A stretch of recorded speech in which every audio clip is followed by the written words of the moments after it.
Universitas Negeri Surabaya mengembangkan ilmu berwawasan budaya dengan rasa cinta karya dan doa dalam semangat menyala. Melangkahlah UNESA menyiapkan tenaga untuk Indonesia nan jaya.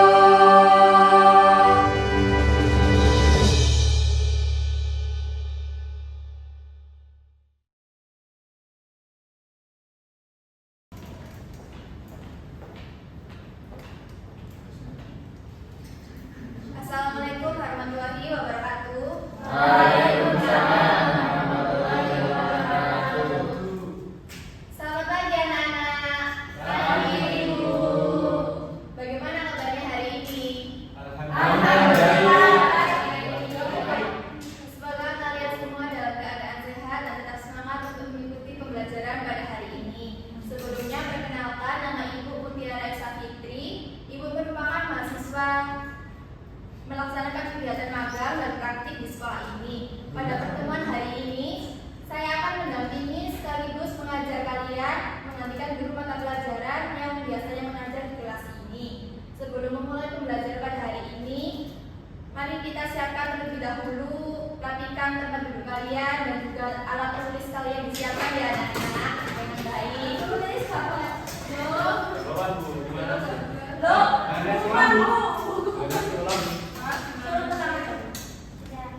Di sini ketua kelasnya siapa ya anak-anak? Jackson. Oh, kamu. Oke. Mohon untuk dipimpin doanya Mas Jackson. Oke, baik teman-teman, kita selalu keadaan bentar sebelum kita mulai pelajaran pada hari ini. Mari kita berdoa menunjukkan yang diri masing-masing. Berdoa dimulai. Berdoa kepada saya. Baik, di sini Ibu akan melakukan presensi ya terhadap kalian semuanya. Kalian bisa menyebutkan nama kalian serta nama panggilan kalian dan teman-teman serta asal daerah kalian dari mana. Baik. Desti Amelia. Baik, Ibu. Nama panggilannya siapa, Mbak? Desti, Ibu. Asalnya dari mana? Palembang. Jauh banget ya, Mbak, dari Palembang. Iya, ikut orang tua ke sini. Kalau gitu. Alivia. Asalnya dari mana? Saya asalnya dari Surabaya, Ibu. Surabaya sini ya. Iya. Adelina. Saya Ibu Dari mana Mbak asalnya? dari Medan. Jauh banget. Aku lahirnya di sana, Ibu, tapi ikut orang tua ke sini lagi. Oh gitu. Ya ampun, kapan? Kapan ada lagi pulang kampung? Kurang tahu, Ibu, ini ayah saya masih banyak kerjaan. Oh gitu. sih. Muhammad Syafrus. Akhir Ibu. Asalnya dari mana? Mas Zaki? Dari Solo. Dari Solo. Kita dari Joko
sama Mas Ken, Bu. Oh, Mas Ken. Iya, itu kasih. Oh, makasih ya.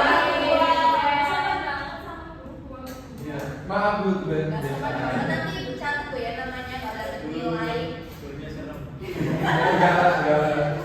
Davi Narendra. Saya Bu, Iya, saya dari mana? saya dari Malang. Dari Malang. Oke. Baik, sebelum Ibu akan melanjutkan materi pada pembelajaran hari ini, apakah dari kalian ada yang ditanyakan dari pembelajaran kita pada minggu kemarin, anak-anak? Tidak, Ibu. Oke, kalau tidak ada yang ditanyakan, Ibu saja yang penunjuk kalian ya untuk menjelaskan materi pada minggu kemarin. Iya, Ibu, boleh. Ibu akan menunjuk Alivia Ramadhani. Mohon dijelaskan tentang materi pada minggu kemarin. Pada pembelajaran minggu lalu itu, Ibu, saya memahami bahwa dalam pengadaan barang dan jasa harus memperhatikan asas-asas seperti efisiensi, efektif, transparan, bersaing, adil, dan akuntabel. Asas-asas tersebut itu penting agar proses pengadaan berjalan dengan baik, tidak terjadi pemborosan, serta barang yang diperoleh sesuai dengan kebutuhan organisasi. Seperti itu, Ibu. Baik, kamu sangat memperhatikan materi pada minggu kemarin ya, Mbak Alivia. Oke.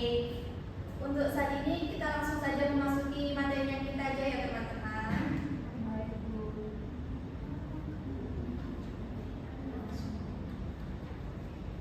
Oke. Di sini Ibu akan menjelaskan tentang materi tentang tujuan pengadaan. Di sini dari kalian ada yang tahu apa itu tentang pengadaan? Tahu Bu. Apa, Mas Jaki? Pengadaan itu semacam kita itu menyediakan barang untuk kebutuhan sesuatu. Contohnya apa? Misalnya seperti di kantor ya, kita tuh menyediakan barang kayak printer, terus alat fotokopi untuk menunjang jalannya pekerjaan. Mungkin dari kalian ada yang ingin menambahkan dari jawabannya Mas Jaki tadi? Menurut Anda?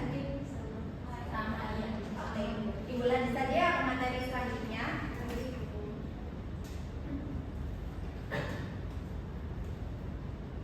Oke. Yaitu tentang tujuan pembelajaran pada materi kita hari ini, yaitu peserta didik diharapkan mampu menjelaskan pengertian pengadaan barang dan jasa dalam kegiatan perkantoran dengan benar. Yang kedua yaitu mengidentifikasi tujuan pengadaan barang dan jasa yang dilakukan oleh suatu organisasi atau perusahaan. Menganalisis pentingnya pengadaan dalam menunjang kelancaran kegiatan operasional perkantoran. Selanjutnya yaitu menyebutkan contoh tujuan pengadaan yang diterapkan dalam kegiatan administrasi perkantoran. Dan yang terakhir yaitu siswa dapat menyimpulkan manfaat pengadaan barang dan jasa bagi efektivitas dan efisiensi kerja di lingkungan kantor. Oke, pengertian tujuan pengadaan yaitu ada dua. Pengadaan barang adalah proses terencana untuk memperoleh barang atau jasa yang dibutuhkan oleh perusahaan maupun instansi melalui dari tahap perancangan, pemilihan pemasok, dan juga pembelian hingga penerimaan barang. Pengadaan barang dilakukan untuk memastikan kebutuhan operasional dapat terpenuhi secara tepat waktu sesuai spesifikasi dengan biaya yang efisien. Yang kedua yaitu dalam praktiknya, teman-teman semuanya. Pengadaan barang tidak hanya sekedar membeli barang, tetapi mencakup pengolahan seluruh siklus kebutuhan seperti sistem pengadaan barang yang baik, membantu organisasi mengendalikan kualitas anggaran serta risiko yang mungkin terjadi dalam proses pengadaan. Selanjutnya yaitu tujuan pengadaan. Tujuan pengadaan barang adalah memastikan seluruh kebutuhan barang dan jasa dapat terpenuhi secara tepat dan efisien sesuai dengan kebutuhan organisasi. Dengan tujuan yang jelas, proses pengadaan barang dapat perusahaan maupun instansi dapat berjalan lebih terarah dan terkontrol. Oke, secara umum tujuan pengadaan barang itu teman-teman semuanya dijelaskan melalui beberapa poin berikut. Mungkin dari teman-teman ada yang membantu ibu untuk membaca? Oke, Mas Zaki mau dibaca ya? Yaitu 1 sampai 4 poinnya. Tujuan pengadaan barang dapat dijelaskan melalui beberapa poin berikut. Yang pertama, menjaga ketersediaan barang. Pengadaan barang tujuan memastikan barang yang dibutuhkan selalu tersedia saat diperlukan, sehingga kegiatan operasional tidak terhambat. Yang kedua, mendukung kelancaran operasional dengan pengadaan barang yang tepat waktu dan sesuai spesifikasi. Proses kerja, produksi, dan pelayanan dapat berjalan secara optimal. Yang ketiga, meningkatkan efisiensi biaya. Tujuan pengadaan barang dan jasa adalah mendapatkan barang dengan kualitas terbaik dan harga yang kompetitif, sehingga pengguna kendaraan menjadi lebih efisien. Yang keempat, menjaga kualitas barang. Pengadaan barang bertujuan memastikan barang yang digunakan memenuhi standar kualitas yang telah ditetapkan oleh perusahaan atau instansi. Baik, Pak Zaki, terima kasih ya atas membantu Ibu untuk menjelaskan presentasi tersebut. Untuk selanjutnya yaitu tentang manfaat pengadaan barang bagi perusahaan dan instansi. Yang pertama yaitu dengan menjamin ketersediaan barang. Salah satu manfaat pengadaan barang yang paling utama adalah menjamin ketersediaan barang. Dengan perencanaan pengadaan yang baik, perusahaan dapat menjamin kekurangan stok yang dapat menghambat operasional. Pengadaan barang yang terstruktur membantu memastikan barang tersebut tepat waktu dan sesuai dengan jumlah yang dibutuhkan. Yang kedua yaitu efisiensi biaya operasional. Manfaat pengadaan barang dan jasa berikutnya adalah efisiensi biaya, yang dimana melalui proses seleksi vendor dan negosiasi harga yang ketat, perusahaan dapat memperoleh barang dengan harga terbaik tanpa mengorbankan kualitas. Efisiensi biaya dari pengadaan barang berdampak langsung pada peningkatan profitabilitas perusahaan. Yang terakhir yaitu meningkatkan kualitas barang. Pengadaan barang yang profesional memungkinkan perusahaan untuk memilih pemasok yang memiliki standar kualitas tinggi. Dengan demikian, kualitas barang yang digunakan dalam operasional akan lebih terjamin. Kualitas barang yang baik juga mengurangi resiko kerusakan dan biaya perawatan jangka panjang. Untuk selanjutnya yaitu ada contoh penerapan versus kesalahan umum. Untuk pada poin ini yaitu contoh penerapan pengadaan barang. Pengadaan barang diterapkan di berbagai sektor, antara lain yaitu perusahaan swasta, instansi pemerintah, UMKM, dan lain sebagainya. Pada perusahaan swasta itu mendukung produksi dan operasional harian. Instansi pemerintah untuk memenuhi kebutuhan layanan publik. Pada UMKM yaitu untuk mengelola stok bahan baku secara efisien. Setiap sektor memiliki karakteristik pengadaan barang yang berbeda, namun tujuannya tetap sama, yaitu efisiensi dan efektivitas. Yaitu kesalahan umum dalam pengadaan barang. Berikut beberapa kesalahan umum dalam pengadaan barang yang perlu dihindari. Yang pertama yaitu perencanaan kebutuhan yang kurang matang. Kesalahan dalam menentukan jenis, jumlah, dan waktu pengadaan barang dapat menyebabkan kelebihan stok atau kekurangan barang yang menghambat operasional. Yang kedua yaitu pemilihan pemasok tanpa evaluasi. Memilih vendor hanya berdasarkan harga murah tanpa mempertimbangkan kualitas. Jadi reputasi dan ketepatan waktu pengiriman sering menimbulkan masalah di kemudian hari. Yang terakhir yaitu faktor pada harga. Mengabaikan kualitas pengadaan barang yang terlalu menekan biaya berisiko menghasilkan barang dengan kualitas yang sangat rendah, teman-teman semuanya. Jadi sehingga meningkatkan biaya perbaikan dan pergantian. Baik, dari sini mungkin ada yang bisa dari teman-teman untuk membaca slide tersebut. Oke, Mbak Siska, mau dibaca? Dapat, Mbak Siska. Sudah Ibu tulis ya. Mau dibaca? Fungsi pengadaan. Dalam pelaksanaan pengadaan terdapat berbagai fungsi yang terlibat dalam menjalankan usaha untuk memperoleh barang dan jasa. Fungsi pengadaan dikelompokkan jadi 5. Yang pertama pembelian atau purchasing. Yang kedua ada swakelola atau self management. Dan yang ketiga ada tukar tambah, trade-in. Yang keempat ada beli kembali oleh pabrik atau factory buyback. Dan yang kelima ada barter atau exchange. Ya, baik, terima kasih. Untuk selanjutnya yaitu tentang tujuan pengadaan. Jadi anak-anak semuanya, tujuan pengadaan itu atau prosedur goals, penyelenggaraan kegiatan pengadaan untuk mencapai target. Yang pertama yaitu mewujudkan keterpaduan untuk memperoleh barang dan jasa yang tepat, kualitas, kuantitas, sumber, waktu, dan tepat dengan biaya optimal. Yang kedua yaitu mewujudkan sistem pengadaan yang bermanfaat bagi masyarakat. Yang ketiga yaitu mewujudkan sistem pengadaan berorientasi pada optimalisasi hasil dan manfaat. Oke, di sini juga ada prinsip-prinsip pengadaan untuk ini anak-anak.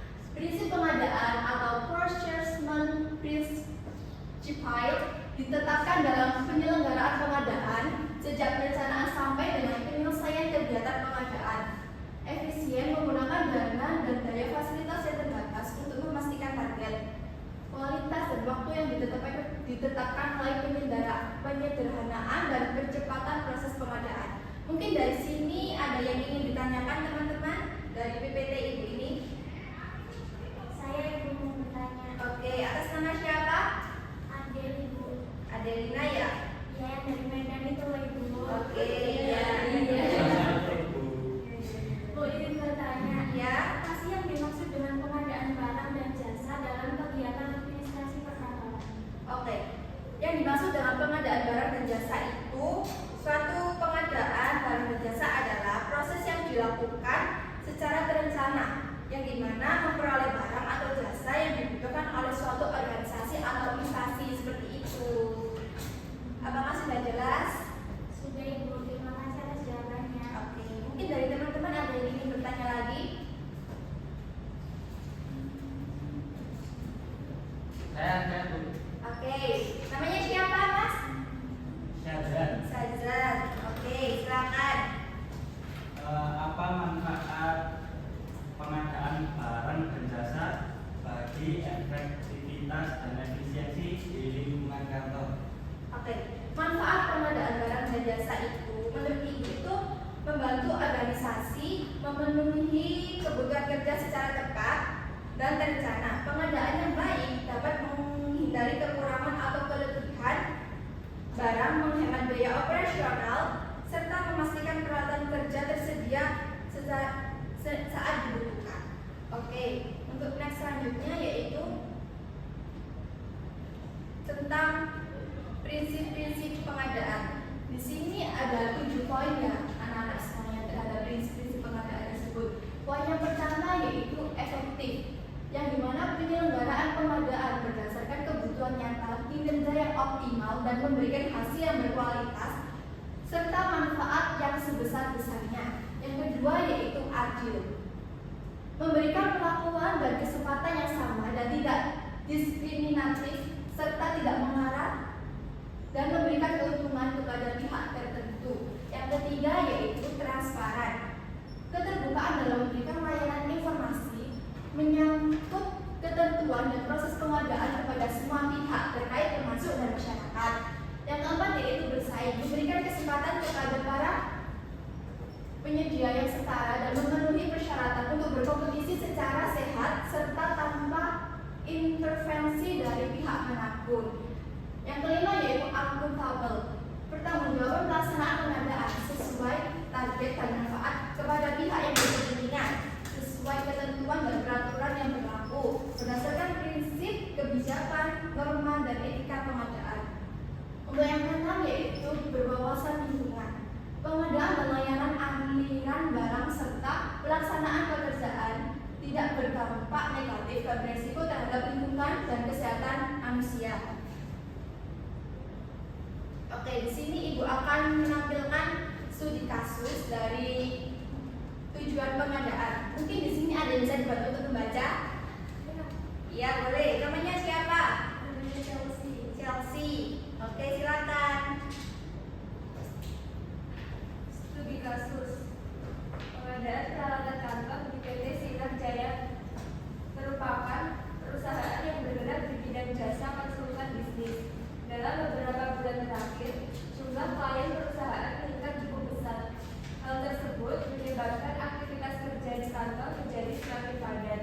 Namun, bagian administrasi mengalami beberapa kendala karena peralatan kantor yang tersedia sudah tidak memadai. Beberapa komputer sering mengalami kerusakan.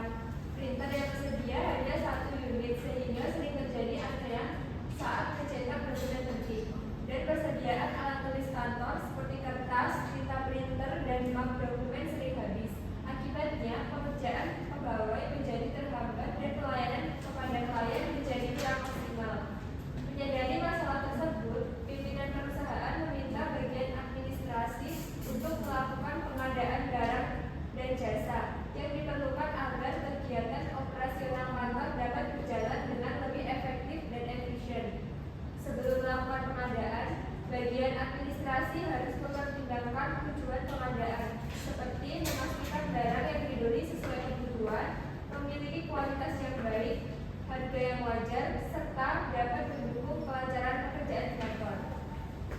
Sudah Ibu? Sudah. Oke. Di sini Ibu akan bertanya terhadap kalian dari studi kasus yang sudah Ibu lakukan, yang sudah dibantu baca oleh teman kalian. Ibu ini akan menanyakan terhadap kalian. Mungkin dari kalian ada yang bisa membantu menjawab. Dari studi kasus tersebut, Ibu akan menanyakan tentang apa sih permasalahan utama yang terjadi pada kantor PT Sinar Jaya tersebut. Mungkin dari kalian ada yang bisa bantu menjawab? Saya Ibu. Iya, namanya siapa? Mesti Ibu. Lesti. Oke. Silakan Permasalahan dijawab. utama ya Ibu. Iya. Oke, jadi permasalahan utama yang terjadi di PT Sinar Jaya itu adalah peralatan dan perlengkapan kantor yang tidak memadai Ibu. Jadi dari beberapa komputer itu sering rusak, jumlah printernya terbatas sehingga terjadi antrian saat mencetak dokumen. Serta penyediaan alat tulis kantor seperti kertas dan juga tinta printer yang sering habis. Nah, hal ini tuh menyebabkan pekerjaan pegawai menjadi terhambat dan pelayanan kepada klien itu menjadi kurang maksimal. Itu Ibu. Oke.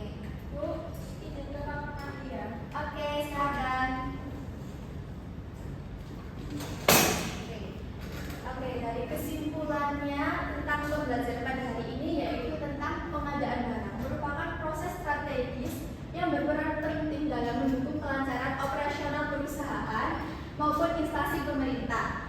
Dengan sistem pengadaan barang dan jasa yang terencana dan dijalankan secara profesional, organisasi dapat memastikan ketersediaan barang, meningkatkan efisiensi biaya, serta menjaga kualitas barang yang digunakan. Oke. Di sini Ibu akan mengasih tugas terhadap kalian semuanya ya, teman-teman semuanya. Tugas Bu, terlalu cepat itu Bu. Capek Bu. Aduh, ya udah deh kita SDG aja ya, teman-teman semuanya. Oke Bu. Bu, terima kasih Bu. Iya. Apa Ibu? Jadi SDG kita itu saat Ibu itu berbicara kayak guru itu memegang kepala. Nah, kalian itu harus memperhatikan dengan fokus. Oke? Kalau Ibu guru itu memegang kepala, berarti kalian itu harus mengikuti Ibu ya. Kalau Ibu bilang guru itu memegang kepala tapi tangannya Ibu itu memegang hidung, jadi kalian itu gak boleh mengikuti Ibu seperti itu. Nanti itu ada hukumannya ya. Apakah sudah paham teman-teman semuanya? Kalau misal ada yang salah, apakah hukumannya apa? Joget. Joget, nyanyi. Terserah Bu, yang penting maju ke depan dulu. Ya, oke. Hukumannya joget itu Prabowo. Joget Prabowo gimana itu joget Prabowo?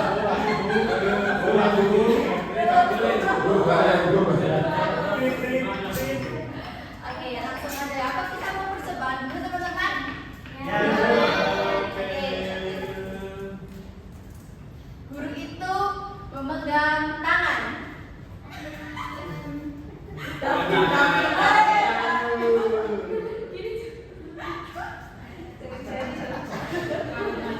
Oke, next ya.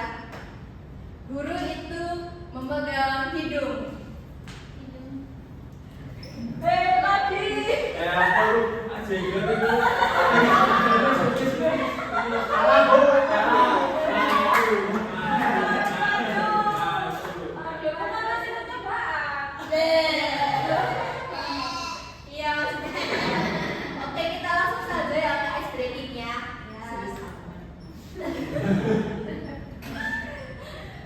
Guru itu memegang tangan.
Pakai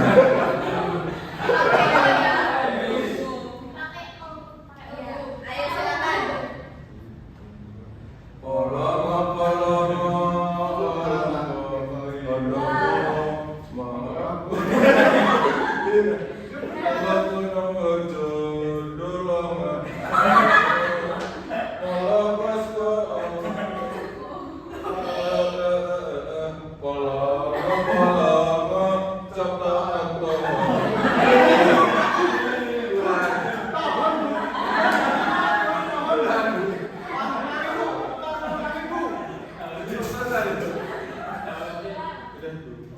Oke, udah silakan dulu. Makasih Bu. Di sini ibu juga ada. Sudah buat bajunya. Apa? Sudah. Di sini ibu juga ada ice breaking ya teman-teman. Jadi ice breaking lagi. Di sini ibu juga ada dua ice breaking. Yang pertama yang seperti tadi dan yang kedua yaitu ibu itu akan bertanya kepada kalian kayak tentang peralatan-peralatan di kantor. Jadi kalian tuh harus menebak. Paham nggak? Oh, iya Ibu, itu ditunjuk.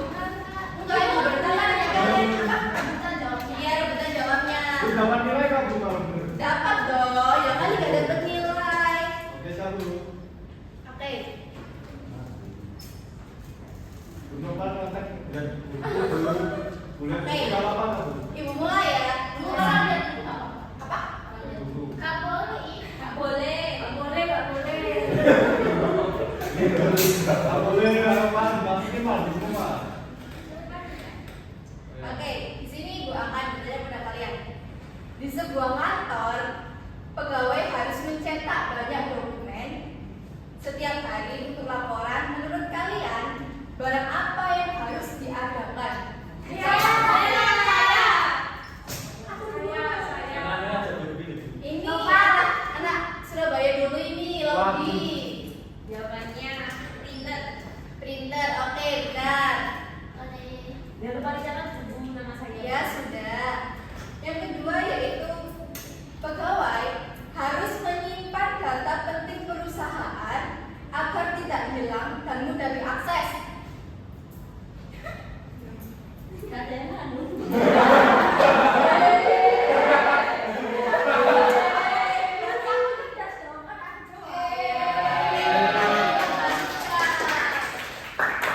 Apa jawabannya? Komputer. Oke, benar.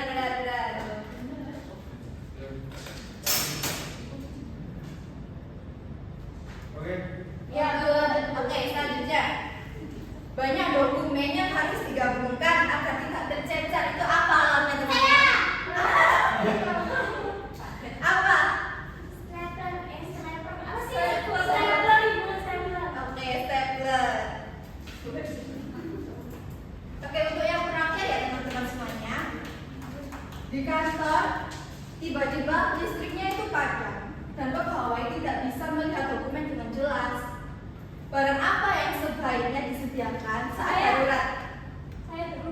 Bu.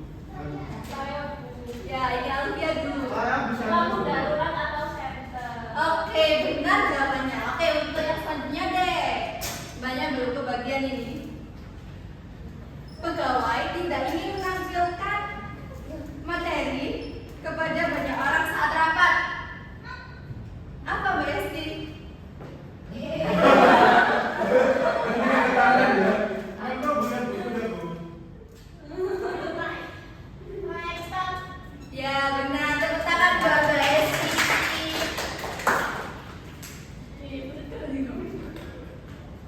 Oke, di sini Ibu akan memberikan kalian tugas ya anak-anak.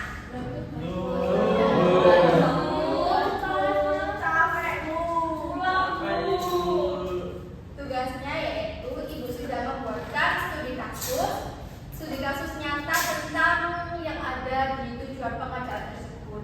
Jadi kalian di sini Ibu akan membentuk dua kelompok yang dimana satu kelompoknya tersebut isinya 5 orang. Oke, kalian kelompoknya mau pilih sendiri apa berhitung? Berhitung. Oke, mulai dari yang belakang ya. 1, 2, 2, Dua. Satu. Dua. Oke, dari kalian bisa berebutan ya berapa? Dua. Diputar sesuai kelompoknya masing-masing. Dua.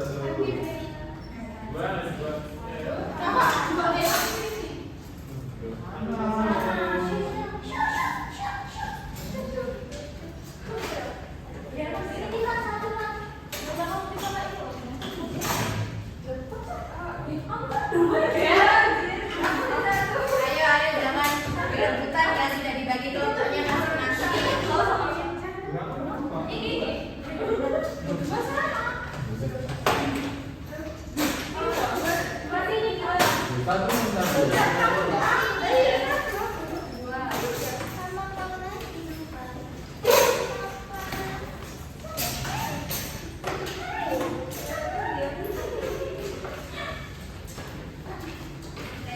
Kelompok satu mana kelompok satu? Ini dikerjakan dengan baik yang benar ya, nanti dipresentasikan ke depan. Oke? Bu, tanya-tanya. Apa? Presentasi semua anggota atau perwakilan? Perwakilan aja, setiap kelompok 2 orang ya yang maju ke depan. Dibagi, ayo switch. Oke, ini untuk kelompok kedua. Dikerjakan ya, ibu kasih waktu berapa menit ya?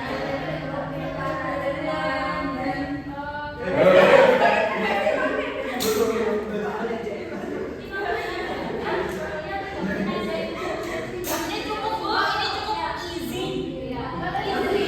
Kasih waktu 3 menit ya untuk kalian semuanya. Kerjakan dengan baik.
Koreana. Sweet. Bisa mengadil.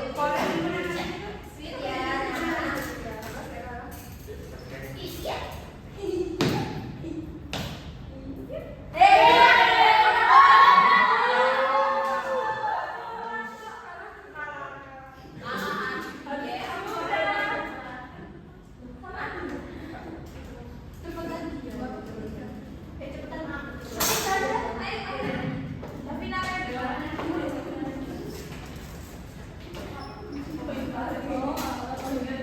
Excuse me teman-teman. Perhatiin ya. Assalamualaikum warahmatullahi wabarakatuh. Waalaikumsalam warahmatullahi wabarakatuh. Di sini saya dengan teman-teman saya mau mempresentasikan studi kasus yang diberikan oleh Ibu Mutiara yang berjudul Nasionalisme Vaksin, Strategi Negosiasi yang Merugikan Kedua Belah Pihak Asli. Di sini saya tidak sendiri, saya bersama Saya Adelina. Saya Jackson. saya Anavia. Oke, di sini pertanyaan yang pertama itu inti permasalahan yang terjadi dalam studi kasus nasionalisme vaksin. Inti permasalahannya dalam kasus ini adalah persaingan antar negara untuk mendapatkan vaksin COVID-19 dalam jumlah besar, terutama oleh negara-negara maju. Negara tersebut melakukan negosiasi secara individual dengan perusahaan farmasi dan bahkan membeli vaksin melebihi kebutuhan mereka. Akibatnya, negara-negara miskin kesulitan mendapatkan akses vaksin sehingga terjadi ketidakadilan dalam distribusi sumber daya global yang sangat penting bagi kesehatan masyarakat. Selanjutnya dibacakan oleh teman saya. Selanjutnya yaitu terkait dengan pertanyaan mengapa negara-negara maju melakukan penelitian vaksin.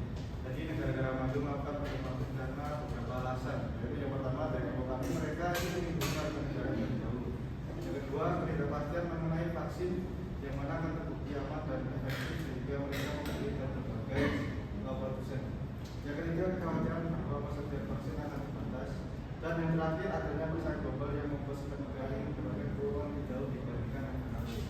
Selanjutnya akan dibacakan oleh Selanjutnya ada pertanyaan ketiga itu mengapa kerjasama global dalam distribusi vaksin dianggap lebih efektif dibandingkan negosiasi individu antar negara. Jadi jawabannya kerjasama global itu dianggap lebih efektif karena dapat menurunkan biaya vaksin melalui pembelian bersama, meningkatkan efisiensi produk dan distribusi vaksin, lalu mengurangi ketimpangan akses antara negara kaya dan negara miskin, dan yang terakhir mempercepat penanganan pandemi secara global karena pandemi hanya bisa dikendalikan jika seluruh dunia mendapatkan perlindungan kesehatan yang memadai.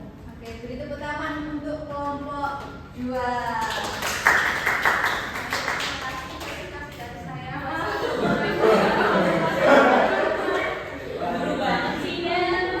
Oke, kita lanjutkan presentasi dari studi kasus kelompok 1.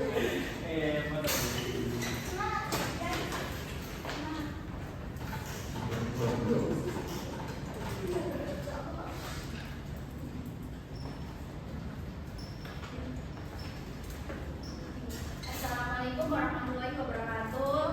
Waalaikumsalam warahmatullahi wabarakatuh. Jadi di sini kelompok kami akan menjawab mempresentasikan hasil dari diskusi kelompok kami tentang studi kasus ini. Oh ya, sebelumnya perkenalkan, nama saya Siska Muningrum dan saya Chelsea Olivia. saya Joko.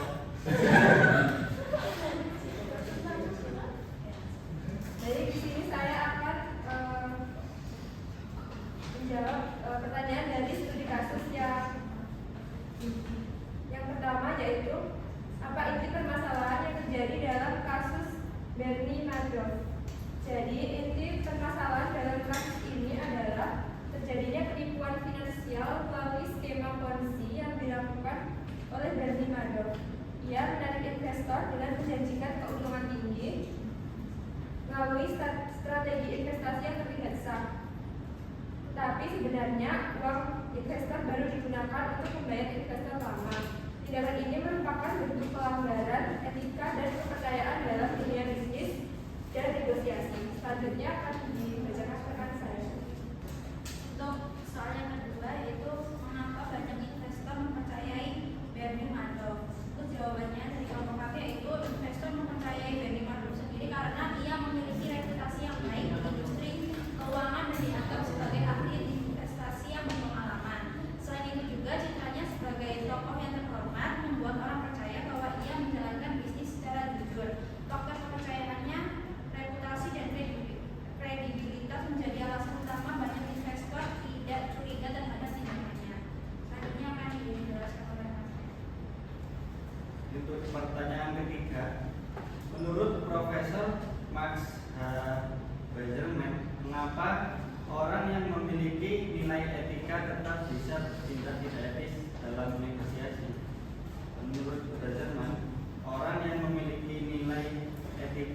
tetap bisa tindak tidak etis karena adanya fenomena bonded ethicality atau etika terbatas. Dalam kondisi tertentu, seseorang bisa melakukan tindakan tidak etis tanpa menyadarinya karena terlalu fokus pada tujuan tertentu seperti keuntungan besar. Situasi negosiasi yang kompetitif juga dapat membuat seseorang mengabaikan pertimbangan moral. Oke, beri tepuk tangan untuk kelompok 1 anak-anak. Terima kasih. Wassalamualaikum warahmatullahi wabarakatuh. Waalaikumsalam warahmatullahi wabarakatuh. Oke, untuk anak-anak semuanya dimohon untuk merapikan tempat duduknya masing-masing dan kembali ke tempatnya ya.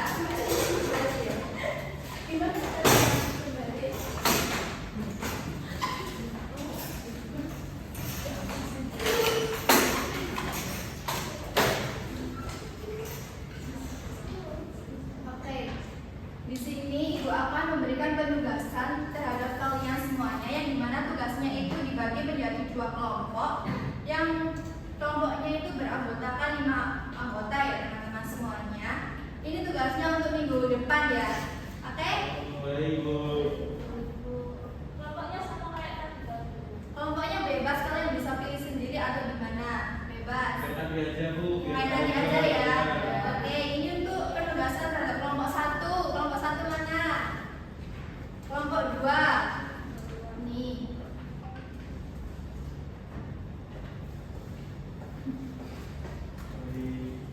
Mungkin dari kalian bisa dibaca terlebih dahulu untuk setiap penugasan untuk minggu depan. Mungkin ada yang ditanyakan dari penugasan tersebut.